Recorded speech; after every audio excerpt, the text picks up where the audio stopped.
Estamos de volta com o programa que hoje discute o tema agrotóxicos. Aqui com a gente o vereador Alfredinho, do PT, o vice-presidente da Comissão de Agronegócios e Relações Agrárias da OAB de São Paulo, Bernardo Felipe Abrão, a oncologista doutora Nise Yamaguchi, que é diretora do Instituto de Avanços em Medicina, da Sociedade Brasileira de Cancerologia e da Associação Brasileira de Mulheres Médicas. Bom, voltando aqui ao nosso assunto, vereador, qual que é o papel, qual que é a responsabilidade do Poder Legislativo em criar leis aí que possam proteger tanto o trabalhador do campo, quanto as pessoas, de maneira geral, que acabam sendo as consumidoras desses produtos com agrotóxicos? Acho que criar leis que realmente procure diminuir o uso dos agrotóxicos na agricultura. A Câmara não debate muito, até porque a Câmara, como é uma questão local, e na cidade de São Paulo ser pouco tem agricultura, é um assunto que é debatido provavelmente mais pela Câmara Federal, mas a Assembleia Legislativa aqui em São Paulo, que é quem representa o Estado em termos de legislativo, né? Uhum. É necessário que haja esse debate lá na Assembleia quanto na Câmara Federal principalmente, né? Uhum. Agora, eu acho que assim, essa coisa que o Brasil é campeão mundial de uso de agrotóxico, devia ser o inverso, né? Pela a riqueza natural que o Brasil tem, o Brasil devia ser campeão mundial que menos usasse. Uhum. Eu acho que tem essas possibilidades de usar menos. Somos um país gigante, comparado a outros aí menores que estão numa situação até melhor do que nós. Então, pela essa riqueza natural, o Brasil teria que usar até menos.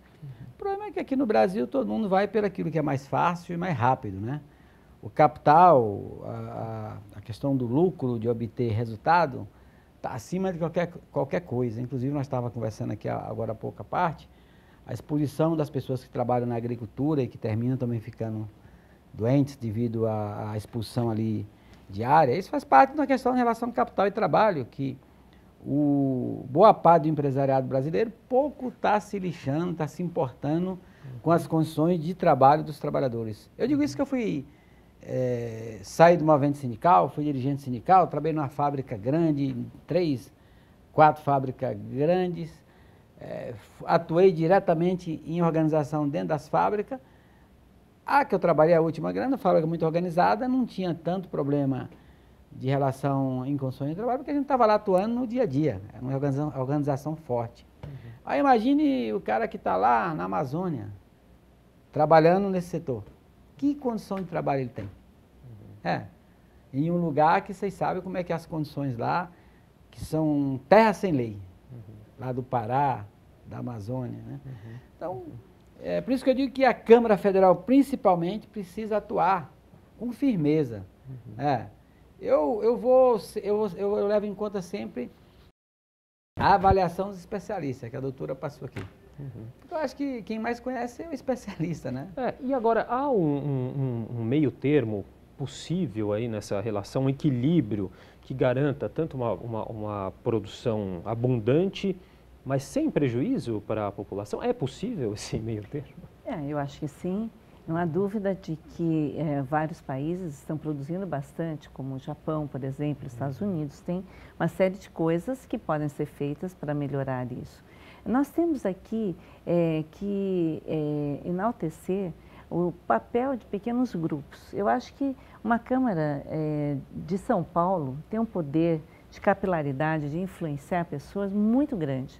Então, eu fico feliz que isso seja levantado aqui, porque a legislação, diretamente, talvez não, mas a percepção pública, a percepção dos danos, a questão da informação e da educação do sistema é essencial. Nós temos aqui representantes de vários setores.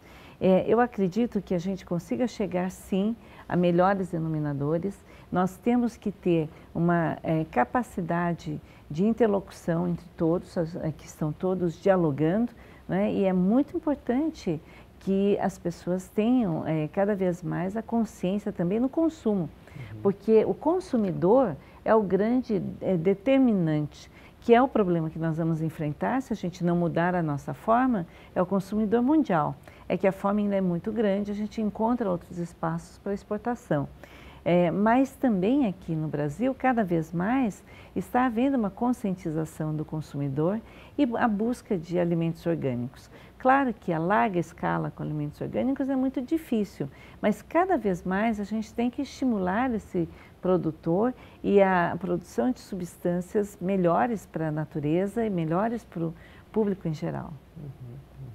Acho que esse meio termo a gente atinge também usando defensivos mais eficientes. Então, as pesquisas, que as empresas investem bastante em pesquisa e desenvolvimento de novos defensivos que tenham mais eficácia e menos efeitos nocivos, né? Então, a pesquisa se desenvolve a todo momento. Então, eu vejo com bons olhos a liberação de mais defensivos, porque são defensivos mais modernos, que muitas vezes vêm substituir aqueles defensivos que já estão obsoletos, que utilizavam substâncias mais perigosas. Então, a pesquisa científica na área é muito grande. Então, a gente tem que se aproveitar disso.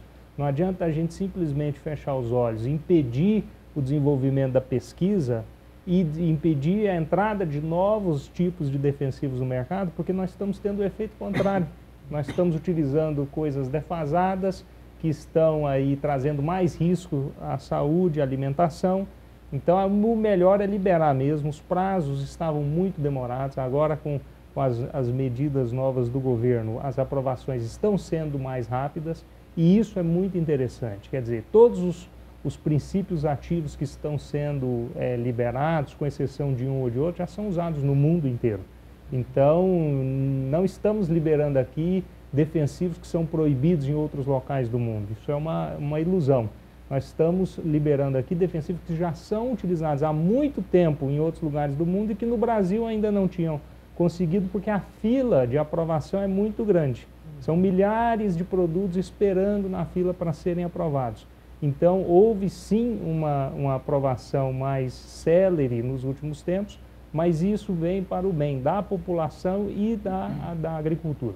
Mas existe uma questão, desculpe assim, vontade, adicionar, então. Mas existe uma questão que é assim, então nós deveríamos tirar do mercado alguns que realmente são daninhos. Isso não acontece, a gente só vai acrescentando. Então, essa medida deveria ser cautelar com relação a outros que a gente já sabe que não estão adequados. A outra coisa é que vários dos defensivos, eles têm efeitos colaterais a longo prazo, que nós desconhecemos. Então, é um cuidado todo com relação a isso, porque as pesquisas elas não conseguem, muitas vezes, trazer isso, como é que fica no depósito, né, nos órgãos, como é que ficam depositados esses elementos. Eu acho que aí nós temos que realmente trazer mais luz para essa questão, porque nós sabemos que a intoxicação diária vai levar a um nível de quebra do nosso DNA que você não consegue reparar. E algumas pessoas, inclusive, já nascem com defeitos de reparo de DNA. Essas pessoas vão ser mais sensíveis ainda.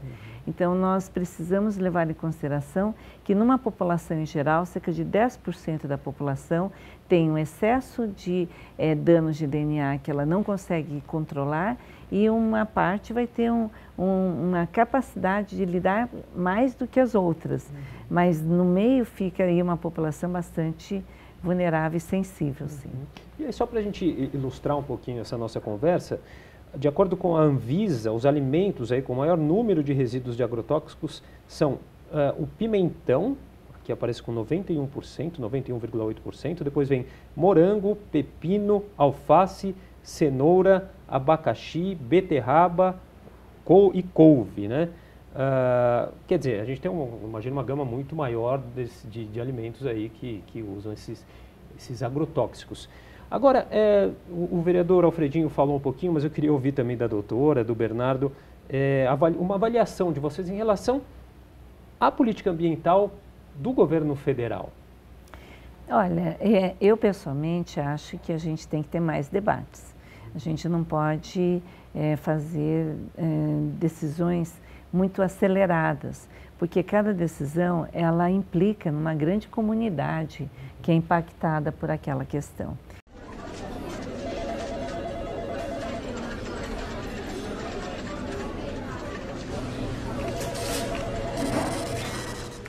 Então, eu entendo que é um momento de grandes modificações, mas nós estamos com uma necessidade de estabelecermos mais ambientes de discussão. Existem coisas que muitas vezes elas acabam ficando em aspectos mais pré-concebidos do que propriamente dados técnicos ou científicos. Então, eles têm que ser reavaliados. E existem outros que impactam grandes comunidades ou o biossistema, e a nossa biosfera, depois de impactada, você não consegue retirar de lá. Então, no momento em que você coloca uma série de transgênicos que vão polinizar, você jamais vai retirar aquilo do sistema novamente. Então, nós estamos aqui numa grande questão que é um ambiente bastante polarizado, onde as questões são mais conceituais, teóricas, e nós precisamos realmente chegar a discussões essenciais para que haja um abrandamento também da veemência com que se vai, né, com as pessoas que se sentiam muito excluídas, elas estão indo com muita sede ao pote. Então nós precisamos realmente que tenham mais consciência. A questão do ambiente é seríssima e eu acho que a gente não pode levar o mundo também em desconsideração. A gente tem que trabalhar em conjunto. A gente está falando da questão dos agrotóxicos, mas a gente poderia até ampliar para a questão de desmatamento, da água, que você tem falado mas muito recentemente. Eu acho que uma grande questão é a água. Sim. Não é? A água que é uma fonte essencial de vida e que vai ser cada vez mais escassa no planeta. Nós precisamos cuidar da forma como os nossos mananciais estão sendo cuidados. Como é que a gente vai fazer o plantio, não é, da fonte, da base dos mananciais. Então, nós estamos também precisando replantar mais, levar mais pessoas a se conscientizarem disso. Sim, eu queria comentar sobre a questão ambiental. Acho que tem que ser um foco de preocupação constante de todos nós pelos efeitos diretos e indiretos, né? Todos nós somos, vamos dizer, devedores do meio ambiente, então nós nos utilizamos dos recursos ambientais e a imagem do Brasil lá fora é muito importante também, não só para o agronegócio, quanto para o futuro, né, da humanidade. O vereador mencionou aqui um ativista importante que está lutando pela questão ambiental. Ao mesmo tempo, o Brasil tem uma riqueza ambiental muito grande e o agronegócio se beneficia também dessa riqueza. Se nós não tivéssemos tantos recursos naturais, nós não seríamos líderes no agronegócio. E a preservação disso no curto, no médio e no longo prazo é essencial para a manutenção do agronegócio, para a manutenção da segurança alimentar do mundo. Então, acho que tem que ser uma preocupação constante. Bom, a gente vai fazer mais um rápido intervalo, mas daqui a pouquinho a gente volta com o nosso programa que hoje está falando sobre os agrotóxicos. Fique com a gente.